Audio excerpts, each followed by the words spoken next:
अस्सलाम वालेकुम स्टूडेंट्स। हांस एकेडमी में आपका खुशामदीद है। 9वीं जमात के इल्म रियाजी हिस्सा दुवम में हम सबक नंबर 7 मुहद्ददी इल्मिंदसा पढ़ रहे हैं। इस पर 2 बेसिक वीडियो बन चुके हैं, उम्मीद है आपने देखा होगा। चलिए आइए अब मुहद्ददी इल्मिंदसा के कुछ बुनियादी निसाब हम देख लेते हैं, समझ लेते हैं। बच्चों आइए सबसे पहले आज हम महवर, मुब्दा और रुबा के बारे में सीखते हैं।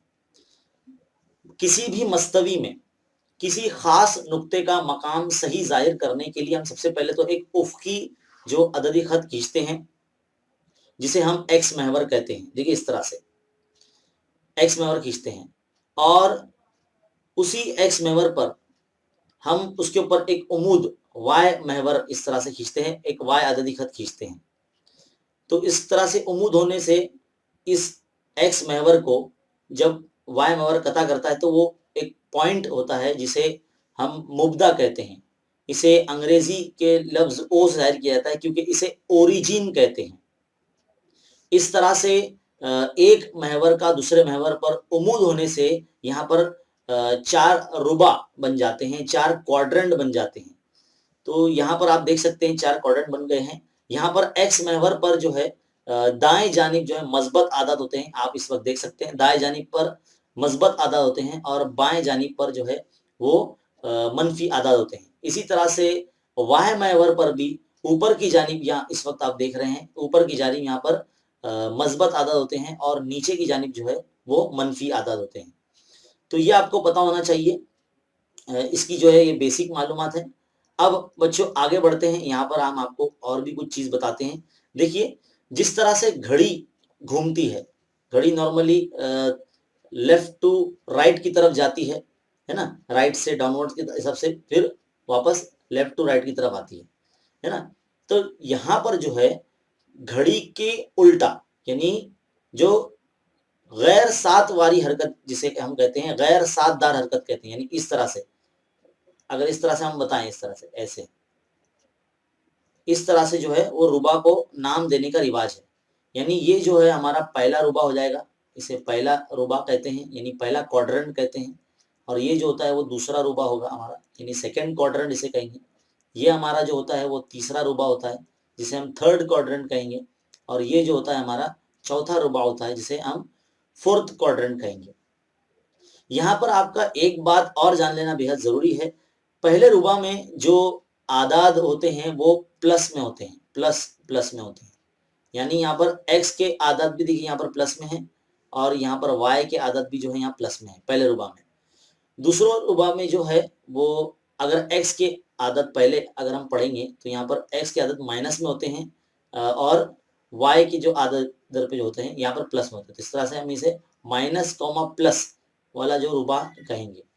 तीसरा रुबा जो बच्चों होता है वो दोनों माइनस वाला होता है। देखिए यहाँ पर x के आदत भी यहाँ पर माइनस में और यहाँ पर y की जो आदत है वो भी माइनस में। तो यहाँ माइनस कॉमा माइनस जो है आदत यहाँ पर पाए जाते हैं, है ना। यानी दोनों जो आदात की जो तरतीबी जोड़ी होगी आदात की, अगर दोनों माइनस होंगे तो वो तीसरे रुबा में आएंगे, है ना। एक मिसाल लेकर भी हम आपको बताएंगे। इसी तरह से जो चौथा और आखिरी रुबा होता है, यहाँ पर जो है देखिए x के मस्बत आदत है और यहाँ पर y के मनफी आदत है। इस तरह से x का आदत तरतीबी जो जोड़ी होती है आदत की, इसमें x का नंबर पहले लिखा जाता है, इसलिए यहाँ पर पहले प्लस यानी x के आदत और फिर बाद में माइनस यानी y के जो मौजूद होते हैं वो लिखे जाते हैं। तो इस तरह से जो है ये छोटी छोटी बेसिक मालूमात है, ये आपको पता होना चाहिए आपको महवर के बारे में और मुब्दा के बारे में और जितने भी रुबा है इनके बारे में। तो इस तरह से बच्चों यहाँ पर आपको जो है ये बेसिक मालूमात है जो आपको होनी चाहिए। तो यहाँ पर हम आपको इस तरह से आपको समझाने की कोशिश कर रहे हैं। मान लीजिए बच्चों एक पॉइंट P है, यहाँ पर हमें इसका मकाम जाहिर करना है। तो हमें इसका मकाम जाहिर करने के लिए क्या करेंगे, सबसे पहले हम यहाँ से चेक करेंगे कि एक्स महवर से इसकी जो दूरी है यानी इसका जो डिस्टेंस है, इसका जो फासला है वो कितना है। तो आपको सबसे पहले अपने पास इस तरह से स्केल का इस्तेमाल करते हुए आपको इस तरह से पहले लाइन ड्रॉ कर लेनी होगी, इस तरह से जिस तरह से हम ड्रॉ कर रहे हैं, यानी इस तरह से खत बना रहे हैं, ऐसे आपको लाइन बना लेना होगा। और इसी तरह से आपको वाई महवर की दूरी भी उसकी पता करनी होगी उस नुक्ते की। तो यहाँ पर y महवर की दूरी के लिए भी हमको इस तरह से समझ लीजिए हम एक उम्मूद खींच रहे हैं यहाँ पर, तो हमें मान लीजिए हमने x महवर पर जो उम्मूद खींचा है वो pm है, और जो y महवर पर हमने जो उम्मूद खींचा है वो pn है। तो m जो पॉइंट है वो x महवर को नुक्ता 3 पर आता है, और जो n पॉइंट है वो y महवर पर नुक्ता 4 पर आता है। तो इस तरह से जो m का पॉइंट है वो x महवर पर है, जो n पॉइंट है वो y महवर पर है।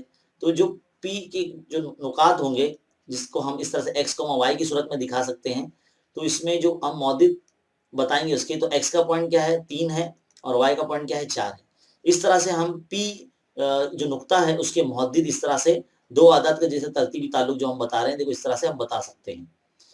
तो ऐसे हम किसी भी नुक्ते का जो मकाम है वो अददी खत पर ये जो निज़ाम है, मौजूदी निज़ाम है, इस पर हम बता सकते हैं।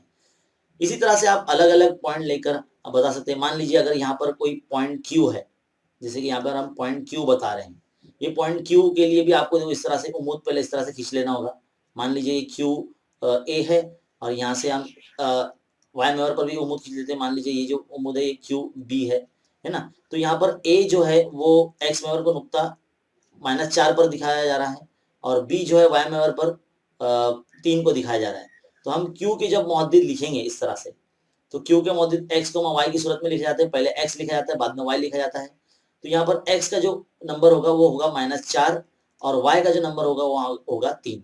तो इस तरह से हम q जो नुक्ता है वो मौजूद निज़ाम में -4, 3 पर वाक़ है, इस तरह से हम कह सकते हैं, क्योंकि इसी तरह से जो है इसे नुकात देने का या मौजूद देने का रिवाज है। तो बच्चों इसी तरह से जो है आपको मुख्तलिफ नुकात जो है वो मौजूदी निज़ाम पर हम बता सकते हैं। तो चलिए बच्चों, अब हम इस हिस्से में आपको कुछ नुकात इस मौजूदी निज़ाम में मुर्तसिम करना हम आपको सिखाएंगे। मान लीजिए आपके पास एक पॉइंट है, पॉइंट ई, जिसके मौजूद आपको दिए गए 2,1। फिर आपको एक और पॉइंट दिया गया एफ, जिसके मौजूद दिए गए -3,3 है ना। फिर आपको एक और पॉइंट दिया गया पॉइंट जी, जिसके मौजूद दिए गए -4, -2। इसी तरह से आपको एक और पॉइंट दिया गया पॉइंट टी, जिसके मौजूद दिए गए 3, -1।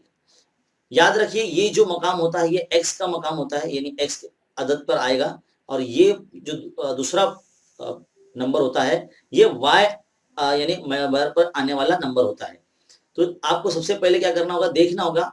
आपने तो पढ़ लिया, अब जान लिया कि कौन सा रुबा कितने नंबर पे होता है, मतलब कौन सा रुबा की जो मौजूद होते हैं किस रुबा में आते हैं, है ना। रुबा के बारे में मालूमात आपको होना बेहद जरूरी है यहाँ पर। तो देखिए सबसे पहले आपको जो है +2 कहाँ पर आता है, यहाँ पर आपको देखना होगा। देखो +2 यहाँ पर आता है एक्स महवर पर, यहाँ दाएं जानिब आता है, और y पर +1, तो y पर +1 यहाँ आ जाएगा। तो देखो इस तरह से पॉइंट ई जो है आपका यहाँ आ जाएगा, है ना। इस तरह से आपको दिखाना होगा, इस तरह से। देखिए हम इस तरह से आपको बता रहे हैं, आप स्केल की मदद से इसको ज्वाइन करके देख सकते हैं। इसी तरह से दूसरा जो नुक्ता है पॉइंट एफ है, इसके मौजूद क्या है -3,3। तो -3 एक्स महवर पर कहाँ आता है, देखिए यहाँ आता है ना। हमारी उंगली आपको नजर आ रही होगी यहाँ पर, तो -3 नजर आता है, और +3 वाई महवर पर ऊपर की तरफ नजर आता है, यानी यहाँ नजर आता है। तो ये दोनों का हिसाब से जो अगर हम जो फासला बनाएंगे इस तरह से ऐसे, और इस तरह से ऐसे, तो यहाँ पर जो हमको पॉइंट मिलेगा, ये पॉइंट मिलेगा हमको पॉइंट एफ, है ना। इसी तरह से जो तीसरा पॉइंट है पॉइंट जी, जिसके मौजूद -4, -2, यानी दोनों माइनस में, तो दोनों माइनस कौन से रुबा में होते हैं, तीसरे रुबा में होते हैं। तो यहाँ पर आपको देखो एक्स में पर देखो -4 यहाँ पर मौजूद है, और -2 जो है वाई पर यहाँ मौजूद है। तो देखो यहाँ पर पॉइंट जी आपको नजर आएगा। तो इस तरह से हम इसको जोड़ेंगे, पहले एक्स की तरफ से इस तरह से, और फिर वाई की तरफ से इस तरह से। तो हम जो है किसी भी नुक्ते को जो है इस मौजूदी निज़ाम में हम इस तरह से बता सकते हैं। आखिरी पॉइंट जो टी है, आप देखिए गौर से, पहला अदद जो है मस्बत है, और दूसरा अदद जो है वो मनफी है। इस तरह से ये चौथे रुबा में आएगा। तो आपको पता होना चाहिए कौन सा नुक्ता किस रुबा में आएगा, उसकी अलामत के हिसाब से। तो आपको अलामत ध्यान से देखना होगी, है ना। तो देखो 3 जो है प्लस में है, यानी मस्बत में है, तो यहाँ पर देखो मस्बत में यानी दाएं जानिब एक्स महवर पर, और y का जो अदद है -1 यानी यहाँ पर। तो इस तरह से हम दिखाएंगे, तो पॉइंट टी जो है हमको यहाँ मिलेगा। इस तरह से हम इसको ऐसा बता सकते हैं। तो हम किसी भी जो नुक्ता अगर आपको दिया जाए आपके टीचर के जरिए, या आप इम्तिहान हॉल में आपको आपके सवालिया पर्चे में दिया जाए कि भाई इन नुकात को मुहद्दिद निज़ाम पर दिखाई, तो आपको इस तरह से दिखाना होगा। अब बढ़ते हैं आगे। तो बच्चों आइए अब एक मिसाल के जरिए समझते हैं कि कौन सा दिया गया नुक्ता किस रुबा में वाक़ है और किस महवर पर वाक़ है, हम पहचानते हैं। तो आपके सामने बहुत सारी मिसालें यहाँ दे रखी है, हमने आपकी दरसी किताब से ही मिसाल निकाली है। देखिए यहाँ पर पॉइंट ए दिया गया हमें 5,7। देखिए 5,7 इस तरह से हम लिखेंगे, ये पॉइंट ए है। सबसे पहले आपको बताना होगा ये दोनों अदद जो है पहले देखना होगा कि दोनों मस्बत है यानी पहले रुबा में आएंगे। तो ये जो हमारा पहला रुबा है ना, आपने शुरुआत में इस वीडियो के देख लिया कि रुबा कौन सा कैसा होता है ना। दोनों आदत जब प्लस में हो तो पहला रुबा कहलाता है। तो ये आपको जो बेसिक मालूमात है वो आपको ध्यान में रखना होगा। तो 5,7, तो 5,7 5 यहाँ है और 7 देखो इस तरह से वाई में ऊपर की तरफ आएगा। तो ये जो है दोनों आदत प्लस में यानी ये जो है पहले रुबा में। तो हम यहाँ लिखेंगे पहला रुबा, है ना। दूसरा पॉइंट है यहाँ पर बी है जो -6,4 बोला गया है। तो x पर -6 यानी इस तरफ यहाँ पर आएगा, आगे की तरफ आएगा। फिलहाल हमने यहाँ 5-5 पॉइंट ही आपको लेकर बता रहे थे, लेकिन यहाँ पर जो मिसालों में हमें एक्स्ट्रा आगे की पॉइंट भी बोले गए। तो गौर से देखिए -6,4 है यानी x पर जो है वो -6 नंबर है यानी यहाँ पर है, और y पर जो है 4 है। तो यानी ये जो है प्लस में 4 है y पर, यानी ये दूसरे रुबा में आएगा। तो ये क्या है, दूसरा रुबा है ना। तो यहाँ पर हम लिखेंगे रुबा नंबर 2 यानी दूसरा रुबा में ये वाक़ है। इसी तरह से अगला पॉइंट देखेंगे पॉइंट सी, जिसमें 4,-7 बताया गया है।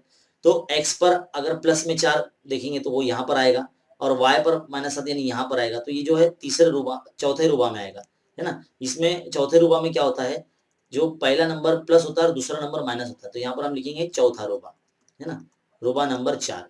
इसी तरह से अगला पॉइंट जो है पॉइंट डी, यहाँ पर -8, -9 आपको दिया गया है, यानी ये दोनों माइनस में। तो दोनों माइनस वाला रुबा कौन सा है, तीसरा रुबा होता है, यानी ये वाला रुबा होता है। तो हम यहाँ लिखेंगे तीसरा रुबा, है ना, इस तरह से। तो आपको कोई भी अगर नुकात दिए जाएं तो आपको उसके मुहद्दिदीन के आदात की तरतीब देखना है कि वो उनकी अलामतें देखना है। अलामतों के लिहाज से आप उसका रुबा जो है वो तय कर सकेंगे, है ना। पी के बाद अब पॉइंट पी की बारी आती है, जिसमें -3,0 बोला गया है। अब आप गौर से देखिए -3 जो है वो एक्स महवर पर यहाँ जो है बाएं जानिब आता है ना, और y पर 0 यानी इधर पर। तो हम इस तरह से बताएंगे कि भाई ये x महवर पर वाक़ है, यानी पॉइंट P यहीं पर आ रहा है ना। तो यहाँ पर हम बताएंगे कि ये x महवर पर वाक़ है, क्योंकि ये x महवर का ही नंबर इस पर दिया गया है दोनों मुहद्दिद में से, है ना। इसी तरह से पॉइंट Q अगर आप गौर से देखते हैं तो यहाँ पर 0,8 दिया गया है। अब यहाँ पर x का नंबर 0 है, y का नंबर कितना है 8 है, वो भी प्लस में। तो ये y महवर पर आएगा, है ना। तो इस तरह से हम लिखेंगे ये y महवर पर वाक़ है। तो आपको इस तरह से जो है 2 कॉलम बनाने होंगे, जिसमें आप शुरुआत में स्टार्टिंग में इस तरह से लिखेंगे नुकात, और यहाँ पर लिखेंगे रुबा या महवर, रुबा या महवर। इस तरह से 2 कॉलम बनाकर आपको एकदम सिस्टमैटिकली तरीके से अच्छे से लिखना होगा। फिलहाल यहाँ पर कुछ चीजें जो है वो हमारे पीछे शायद लिखी जा रही होंगी, तो ये इसके ताल्लुक से जो है आपको सुनकर लिखना होगा, है ना। तो ये आपको जो नुकात है जो आपकी किताब में दिए गए हैं, इसी की मदद से आपको प्रैक्टिस करनी है। तो चलिए बच्चों, अब जो है इसके साथ साथ आपने जाना, इसमें हमने बेसिक मालूमात दी थी आपको कि भाई कोई नुकात जो है किस तरह से मौजूदा निज़ाम में मुर्तसिम किए जाते हैं, कौन सा महवर के हिसाब से जो है एक दूसरे को कहाँ कता करते हैं, और दोनों के कता करने से कितने रुबा बनते हैं, कौन सा रुबा किस तरह से हम तय कर सकते हैं, और कोई भी नुक्ता जो हमें दिया जाता है वो किस रुबा में आता है अलामतों के लिहाज से, ये आपने जाना इस वीडियो में। फिलहाल इस वीडियो में इतना ही। इंशाल्लाह अगले वीडियो में हम आपको मशकी सेट जो 7.1 है उसका सलूशन हम आपको जरूर देंगे। तब तक के लिए आप इस चैनल पर बने रहिए, इस वीडियो को ज़्यादा से ज़्यादा उर्दू मीडियम बच्चों में शेयर कीजिए, और ऐसे मजीद तालीमी वीडियोस देखते रहने के लिए हमारे चैनल को जरूर सब्सक्राइब कीजिए। सब्सक्राइब करने के साथ साथ बेल आइकन को जरूर दबाइए, बेल आइकन दबाने के बाद ऑल नोटिफिकेशन पे क्लिक कीजिए।